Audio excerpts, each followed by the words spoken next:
What's up, everybody? It's your man Hildy, and today I'm bringing you guys a video of breaking down the UFC 300 fight card that's happening this Saturday. So I'm really excited about this card. This is probably the most stacked card ever in UFC history.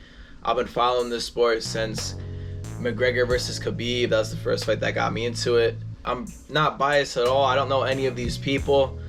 I just look at skills. I just see who's the best. And yeah, just break this all down. I'm going to do the entire card. This card is absolutely stacked. Has the potential to be probably the best UFC event of all time. So let's start with the opening prelim. We have Deiveson Figueiredo and Cody Garbrandt. Now this fight, this opening prelim could be a main event. Now I remember these two were supposed to fight for the flyweight title a few years ago, but it never happened. Now right now, Figueiredo, he's a minus 310 and Garbrandt's a plus 250. So this is at bantamweight now. We got number 8 and then versus former champ, unranked though, Cody Garbrandt. So I'm looking at it, and Cody Garbrandt, he is on a 2-fight win streak.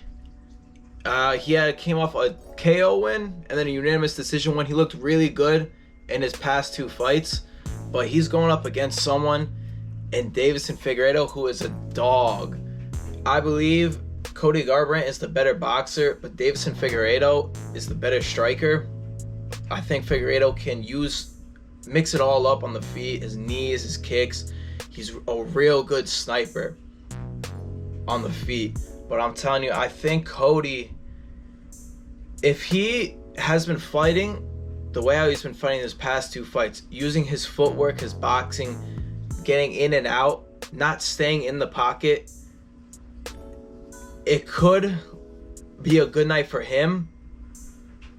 But looking at Figueiredo, I mean, he's just so powerful, and he's coming up from a weight class. He looked phenomenal. He just beat Rob Font, unanimous decision. And Cody, he did wrestle his former opponent, not the last guy, I'm blanking on his name before, but Cody did wrestle, and his wrestling really looked good. He was doing a lot of doubles, taking his opponent down, and hey, it looked like prime Cody. But I'm not gonna lie, I don't know if you would want to go to the ground with someone like Figueiredo, who's so scary off of his back. He has a great guillotine. He submitted Alex Perez. He almost caught Brendan Moreno. He's a really good grappler, so that's a scary one. And also, when Figueiredo usually gets taken down, he never accepts the guard. He keeps his butterfly hooks in to really try and push up his opponent. So that's a close one. Minus 310 Figueiredo, plus 250 Garbrandt. I mean, that's such a close fight. I would go with Figueiredo just because I feel like he has just way more tools. But it just depends. If Cody could just show up and have that same mentality Cody Garbrandt has always had, I think he could take it. But right now, I'm leaning more towards Figueiredo. Going with Bobby Green and Jim Miller, ranked 14 versus unranked Jim Miller.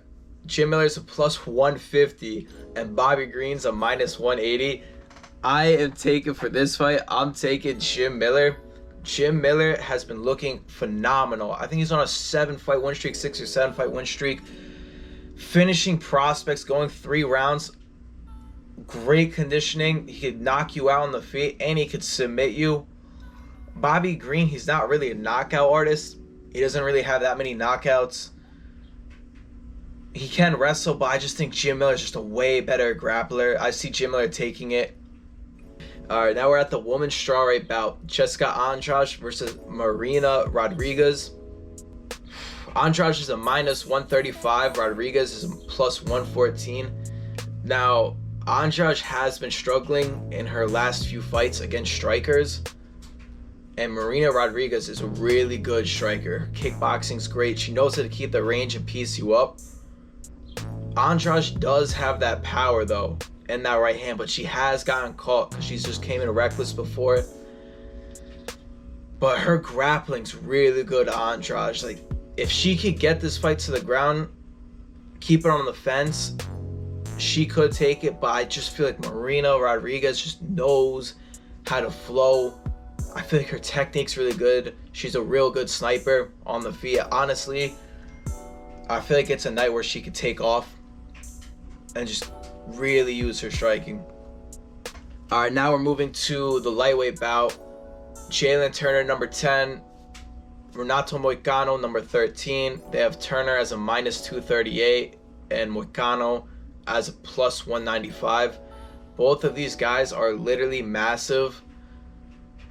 For a lightweight, I think Jalen Turner is 6'2 or 6'1, and Moicano, I think, is 5'11. But these guys are giant for lightweight.